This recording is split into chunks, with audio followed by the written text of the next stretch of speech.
بسم اللہ الرحمن الرحیم۔ السلام علیکم ورحمۃ اللہ وبرکاتہ۔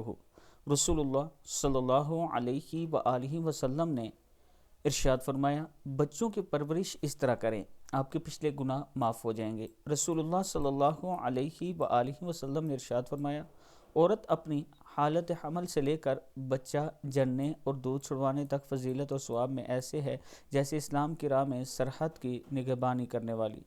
اس درمیان میں اگر مر جاتی ہے تو اس کو شہید کے برابر ثواب ملتا ہے۔ رسول اللہ صلی اللہ علیہ وآلہ وسلم نے فرمایا، جب عورت بچے کو دودھ پلاتی ہے تو ہر گھونٹ کے پلانے پر اس کو ایسا اجر ملتا ہے جیسے کسی جاندار کو زندگی دی۔ پھر وہ جب دودھ چھڑاتی ہے تو فرشتے اس کے کاندھے پر شاباشی سے ہاتھ مارتے ہیں اور کہتے ہیں کہ پچھلے گناہ سب معاف ہو گئے، اب آگے جو گناہ کا کام ہوگا وہ آئندہ لکھا جائے گا، اور اس سے مراد گناہ صغیرہ کا معاف ہو جانا کیا تھوڑی بات ہے۔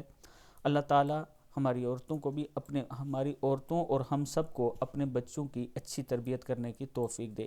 جو عورتوں کے ذمہ کام ہے وہ عورت کرے، اور جو مردوں کے ذمہ کام ہے اپنے بچوں کی تربیت کا، وہ مردوں کو چاہیے کہ وہ کرے۔ اور اللہ کے حضور ہمیشہ یہ دعا کیا کریں کہ اللہ ہم اپنے بچوں کی تربیت رسول اللہ صلی اللہ علیہ وآلہ وسلم کے حکم کے مطابق کرنے کی توفیق دے۔